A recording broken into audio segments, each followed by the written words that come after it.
Daf Yomi, Tractate Zevachim, page 54, starting with page 53b at the bottom. Rabbi Levi Bar Chama says that Rabbi Chama, the son of Rabbi Hanina, says, a strip of land emerged from the portion of Judah and entered into the portion of Benjamin, and the southeast corner of the base was on that strip. And the tribe of Benjamin, the righteous would agonize over it every day, desiring to take it into its portion due to its unique sanctity, as it is stated in Moses' blessing to the tribe of Benjamin. And now we turn to 54a on the top. It says, Chofef alav kol hayom. Lefikach zacha Benyamin atzadik bena'aseh ושפיזכן לקדוש ברוך הוא שנאמר ובין כתפיו שכן חופף עליו כל היום ובין כתפיו שכן. He covers it throughout the day, or he covers it all day, and he dwells between his shoulders.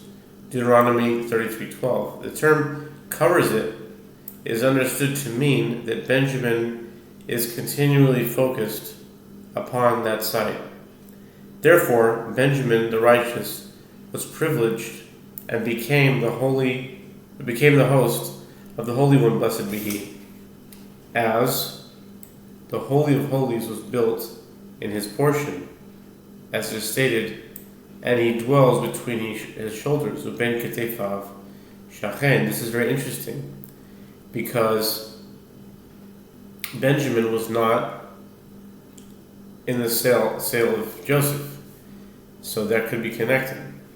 He wasn't involved in the sin of selling Joseph. And it even says that, I think the commentaries say that he named his, since he grew up without Joseph in the house, Joseph was already in Egypt when he was growing up, so he longed for his brother, he missed him, and he named all his children something about Joseph. Becher is like he's the Bechor. I made that one up, but I think Becher was one of them, but I don't know that Joseph was the Bechor. Maybe he was. He was the Bechor of Rachel. So maybe that is one. Maybe I didn't make it up. Becher is one of them, and then each one had a name, had a reason why, and it had to do with Joseph. Anyway, all right. Meisvei olasarov ketzeraisanazis hayomoiles hoishvimul opo umaldomimas dama al kiramizbeach. The Gemara raised an objection from Braita. How was the rite of a burnt offering performed? The priest ascended the ramp and turned to the surrounding ledge. When he arrived at the southeast corner, the priest would pinch the bird's head, poor thing, by pinching at its nape with his thumbnail and sever the bird's head from its body. And he would squeeze out its blood on the wall of the altar. Okay. V'yamr lo hoya lo yisod be'avira v'alma hu dekavid. Amar Rav Nachman bar Yitzchak Emar Kachiknu Avira Binyamin Karka Dihuda. The Gemara states its objection if you say that the southeast corner of the altar had no base and he is merely performing the rite in the air, meaning not within the domain of the altar. Rav Nachman bar Yitzchak said, and when Eretz Yisrael was apportioned, they made this condition. The airspace of what would become the southeast part of the altar is in the portion of the tribe of Benjamin. So the pinching of the bird offering was performed within the domain of the altar, as the land was in the portion of the tribe of Judah. My lohavi haya lo yisod Rav Amar b'vinyan Levi Amar b'damim. Rav Metargim be'achsante yitbene medbecha. Levi Metargim ואחסנה יתבנה מקדשה. Makom mukudash ledamim. The Gemara asks, what does the Braita mean when it says that the southeast corner of the altar had no base?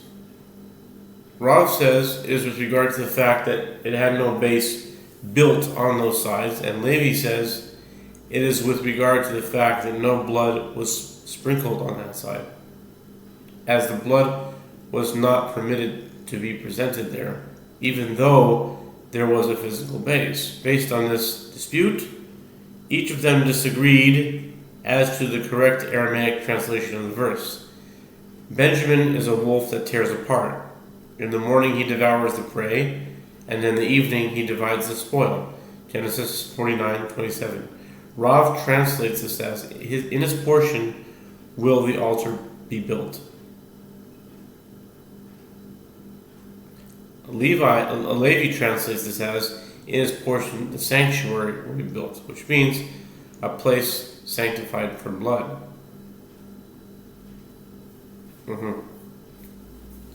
Either way, it's a great. It has to do with Benjamin having some kind of a portion in the temple.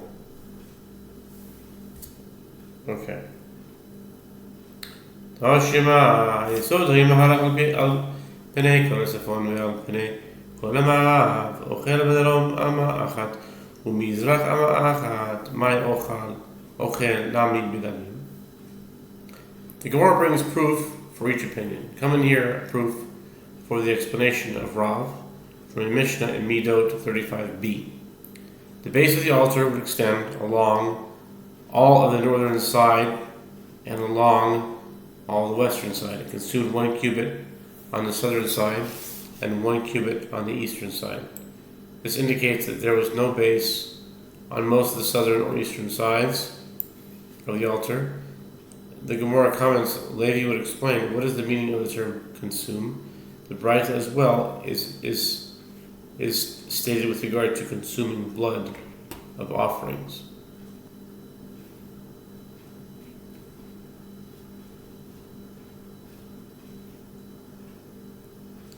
Tashima, המזבח היה 32 על 32. חכמה הסכינה מן הצד. The Gemara suggests coming here a proof for the explanation of Levi for the same mission. The altar was 32 cubits by 32 cubits. Right?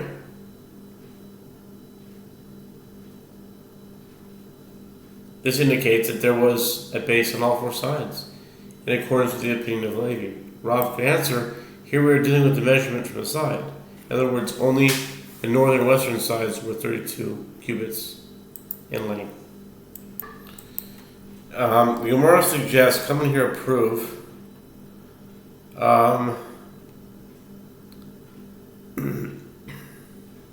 We said that already. Okay. Tashima nimsa pareach amal yisod ve'al amal sovev ema keneged amal yisod ve'al amal sovev. The Gemara suggests coming here a proof for the explanation of Levi from a Braita. It turns out the top of the ramp of the altar would overhang 1 cubit in the air over the base of the altar and 1 cubit over the surrounding ledge. This indicates that it had a base on all 4 sides, as the ramp was on the southern side.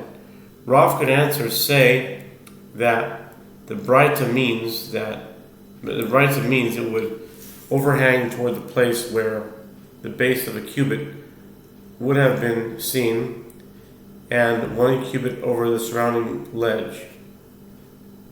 Tashima, Titani Levi, Kesed Boinin, and SMS Beach, Mivian Melaben, Shu 32, Al 32, Vigov Ho Ama, Umevi Chiluke Avanim, Mefulamot, Ben Gedolot, Ben Getanot, Umevisir Bekunya, Zefes, Umamchea Veshoivech, Vezeu Mokam Yisoid.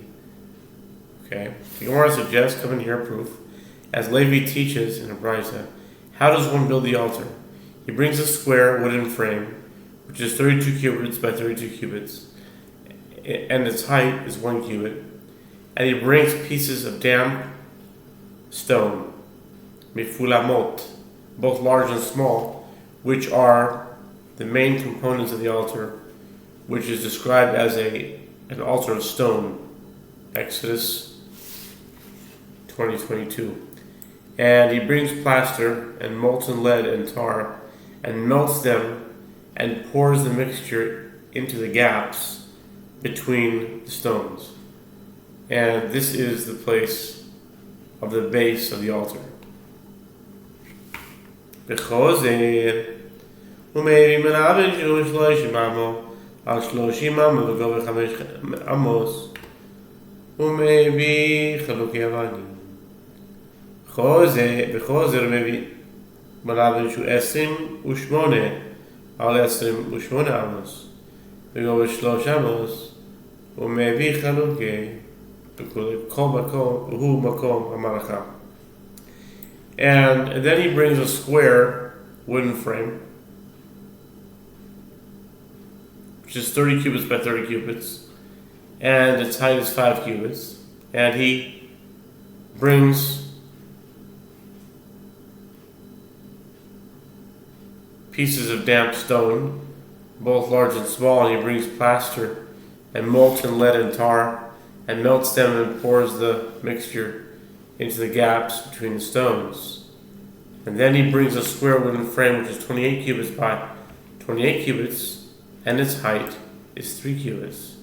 That's 1, 5, 3. 1 cubit, 5 cubits, and 3 cubits. And he brings pieces of damp stone, both large and small. And he brings plaster, molten lead and tar, and melts them and pours the mixture into the gaps between the stones. And this is the place of the arrangement of the wood on the altar.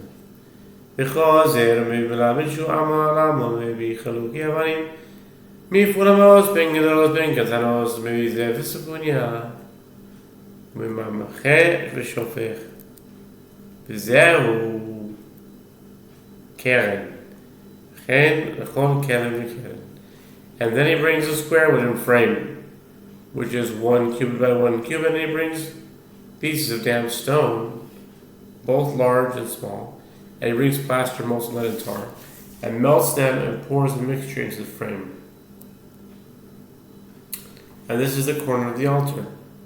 And he does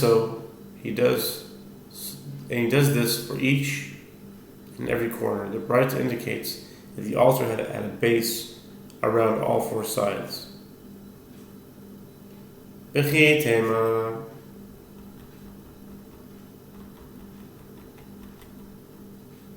that's the end of 54a. We'll start with 54b.